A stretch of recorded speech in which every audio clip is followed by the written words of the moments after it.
Shri P V Anvar MLA ചേരുകയാണ്. Shri P V Anvar, good morning. Delhi കൂടിക്കാഴ്ച താങ്കൾ പ്രതീക്ഷിച്ച രീതിയിൽ സക്സസ്ഫുൾ ആണോ? ഞാൻ സത്യത്തിനെ കുറിച്ച് ആപ്പിള് ദുബായിലേക്ക് ആവശ്യമുണ്ട്. അത് വിടാൻ വേണ്ടിയിട്ട് കാശ്മീരുമായി ബന്ധപ്പെട്ടൊരു കാര്യത്തിൽ വന്നത് അത് സക്സസ് ആണ്. ലീഗ് നേതാക്കളുമായുള്ള കൂടിക്കാഴ്ചയിൽ എന്തായിരുന്നു ചർച്ച? ലീഗ് നേതാക്കളുമായ കൂടിക്കാഴ്ച എന്നത് വെറും സൗഹൃദ എന്താ പറയാ സന്ദർശനം സംസാരം അത്രേ ഉണ്ടാകും. കാര്യമായിട്ടുള്ള പൊളിറ്റിക്സ് ഒന്നുമില്ല. നിലവിൽ താങ്കളുടെ മണ്ഡലത്തിലടക്കം പ്രിയങ്ക ഗാന്ധിക്ക് നല്ല ഭൂരിപക്ഷമായിരുന്നു ലോക്സഭാ തെരഞ്ഞെടുപ്പിൽ. ലീഗിന്റെ നിയന്ത്രണത്തിലുള്ള ലീഗ് നിയന്ത്രിച്ച ഭാഗങ്ങളിൽ നിന്നാണ് 2.5 ലക്ഷത്തോളം വോട്ടുകൾ ഇത്തവണ ഭൂരിപക്ഷത്തിലേക്ക് കൂട്ടിച്ചേർത്തത്. അതിൽ പി വി അൻവറിന്റെ മണ്ഡലവും പെടും. തീർച്ചയായിട്ടും അതിന് തർക്കമില്ലല്ലോ. പി വി അൻവറിന്റെ നിലമ്പൂർ മണ്ഡലം മാത്രമല്ല, നിങ്ങൾ പരിശോധിച്ചാൽ അറിയാം. എന്റെ വോട്ട് ഏറനാട് മണ്ഡലത്തിലാണ്. വലിയ വോട്ടുണ്ട്. ഏറനാടിന്റെയും ഈ പറയുന്ന നിലമ്പൂരിന്റെ ഇടയിലാണ് വണ്ടൂര്. അതെന്റെ എന്താ നമ്മുടെ കളിസ്ഥലമാണ്. ഈ 3 മണ്ഡലത്തിലും വലിയ വോട്ടുണ്ടല്ലോ. അതെ, PK ബഷീർ MLA അത് പറയുന്നുണ്ടായിരുന്നു. അപ്പോൾ ലീഗ് നേതാക്കളുമായുള്ള താങ്കളുടെ ഈ കൂടിക്കാഴ്ച, താങ്കൾ ലീഗിലേക്ക് പോവുകയാണോ എന്ന് ഞാൻ നേരിട്ട് ചോദിക്കുന്നില്ല. താങ്കൾ തന്നെ പറയുകയാണെങ്കിൽ അത് കേൾക്കാം എന്ന് കരുതി ചോദിച്ചതാണ്. അതല്ല, നേരിട്ട് ചോദിക്കാലോ, അതിനെന്താ കുഴപ്പം? അങ്ങനെയൊന്നുമുള്ള ഒരു തീരുമാനവും ഇപ്പോഴില്ല. അങ്ങനെ ഒരു തീരുമാനം ഉണ്ടാവില്ല. നമ്മളൊരു സോഷ്യൽ മൂവ്മെന്റുമായി പോകുന്നു. ആ സോഷ്യൽ മൂവ്മെന്റിനെ ഒരു പൊളിറ്റിക്കൽ പാർട്ടി ആക്കാൻ വേണ്ടിയിട്ടുള്ള എന്താ പറയുക ചർച്ചകളും കാര്യങ്ങളും നടക്കുന്നു. ഇതുവരെ നമ്മളൊരു സോഷ്യൽ സംഘടന ആയിരുന്നു.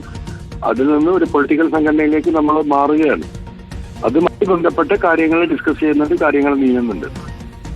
ആ രാഷ്ട്രീയ സംഘടനയായി മാറുന്ന DMK UDF-നുള്ളിലേക്ക് കയറുകയാണോ? അയ്യോ, അതിന് ആദ്യം സംഘടന വേണ്ടേ? എന്റെ സുജയ, സംഘടന ആവട്ടെ, എന്നിട്ട് നമുക്ക് ആലോചിക്കാം. പാലക്കാട്ടെയും വയനാട്ടിലെയും സഹകരണം എന്തായാലും സഭയിൽ പി വി അൻവർ ഇനി UDF-നൊപ്പം തുടരാനല്ലേ സാധ്യത? ഇല്ല, ഞാനത് എന്നെ സിംഗിൾ ബ്ലോക്കായി നിർത്തണമെന്ന് പറഞ്ഞ് ലെറ്റർ കൊടുത്തിട്ടാണല്ലോ. സ്പീക്കർ അത് അനുവദിച്ചിട്ടുണ്ടല്ലോ. ഇപ്പൊ ആ സ്റ്റാറ്റസ് കോ തന്നെ ഇപ്പോഴേ തുടരുള്ളൂ. അതിനൊന്നും ഇപ്പൊ മാറ്റങ്ങളില്ല. ഇന്നലെ കെ സുധാകരനെയും കണ്ടിരുന്നു, അതുകൊണ്ടാണ് ഞാൻ ചോദിച്ചത്. സഹകരണം തുടരുകയാണോ എന്നറിയാം. ഇന്നലെ കെ സുധാകരനെ കണ്ടിരുന്നു, രമേശ് ചെന്നിത്തലയെ കണ്ടിരുന്നു. എല്ലാവരും ഇവിടെ ഉണ്ട്. ഇതൊക്കെ പരസ്പരം മുമ്പും കണ്ടിട്ടുള്ള ആളുകളാണ്. ഇപ്പോഴും കാണുന്നതിലെല്ലാം ഒരു സാഹചര്യമായതുകൊണ്ട് ഇത് വാർത്തയാകുന്നത് തന്നേ ഉള്ളൂ. കോൺഗ്രസ് ആയാലും അന്ന് കാണുമ്പോൾ താങ്കൾ ഇടത് സ്വതന്ത്രനായിരുന്നു. ഇന്ന് സർവതന്ത്ര സ്വതന്ത്രനാണ്. അതാണ് വ്യത്യാസം. അല്ല, അതുകൊണ്ടാണ് നിങ്ങൾ ഈ കാര്യങ്ങൾ അന്വേഷിക്കുന്നത്. അല്ലെങ്കിൽ മുമ്പ് ഇപ്പൊ ഞാൻ കെ സുധാകരനെ കണ്ടാലും രമേശ് ചെന്നിത്തല കണ്ടാലും പി അബ്ദുൽ വഹാബിനെ കണ്ടാലും ഇത് വാർത്തയല്ലല്ലോ. അത്രേ മാറ്റമുള്ളൂ സുജയ. അല്ലാതെ വേറൊരു വലിയ കാര്യങ്ങളൊന്നുമില്ല. നമ്മൾ വ്യക്തിപരമായ ബന്ധങ്ങൾ ഇവരൊക്കെ ആയിട്ട് ഇന്നുണ്ട്. രാഷ്ട്രീയം നമ്മൾ പറയുമ്പോൾ അത് കൃത്യമായി പച്ചയ്ക്ക് പറയേണ്ടത് പച്ചയ്ക്ക് തന്നെ പറയത്തുള്ളൂ.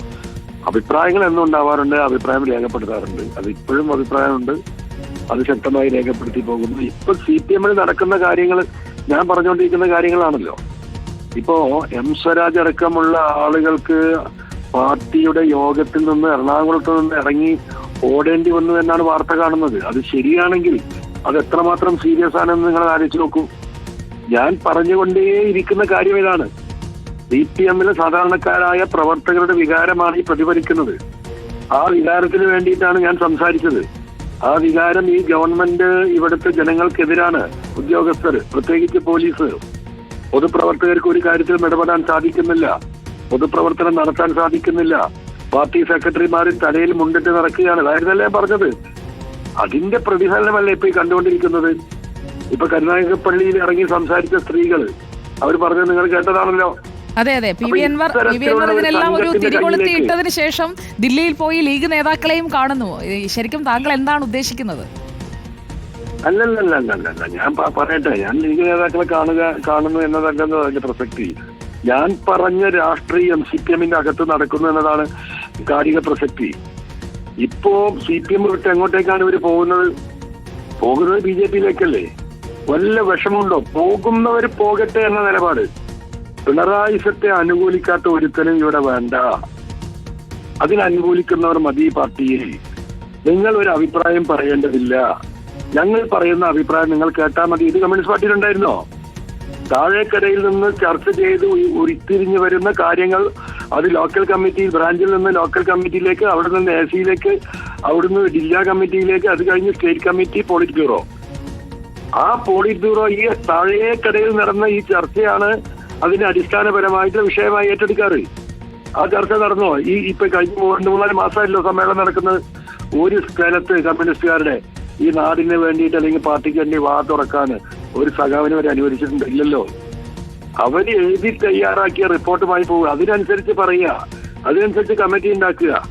ഞങ്ങൾ അതുകൊണ്ട് പറയും നിങ്ങൾ കേട്ടാ മതി എന്ന് പറഞ്ഞിട്ട് അവിടെ അടിച്ചമർത്തുന്നു. എത്ര കാലം നിൽക്കും? പൊട്ടിത്തെറിക്കും ഇത്. അതിന്റെ പ്രതിഫലനം കാണുന്നത്. അതാ ഞാൻ പറഞ്ഞത്. ഓക്കെ, വളരെ നന്ദി ശ്രീ പി വി അൻവർ. താങ്കൾ ആ കൂടിക്കാഴ്ചയെ കുറിച്ച് ഞാൻ ചോദിച്ചപ്പോൾ അധികം ഒന്നും പറഞ്ഞുമില്ല. ഒരു സസ്പെൻസ് ബാക്കിയാണോ? ഇല്ല, കൂടിക്കാഴ്ച അത്രേ ഉള്ളൂ. ഇപ്പോഴത്തെ കൂടിക്കാഴ്ചയിൽ സത്യസന്ധമായി പറഞ്ഞിരിക്കുക. ഒന്നാമത് ഈ രാഷ്ട്രീയക്കാരെ പോലെ ഒരു പരിധി വിട്ട് ഒളിച്ചു വെക്കാനും വളച്ചൊന്നും പറയാൻ എനിക്കറിയില്ല.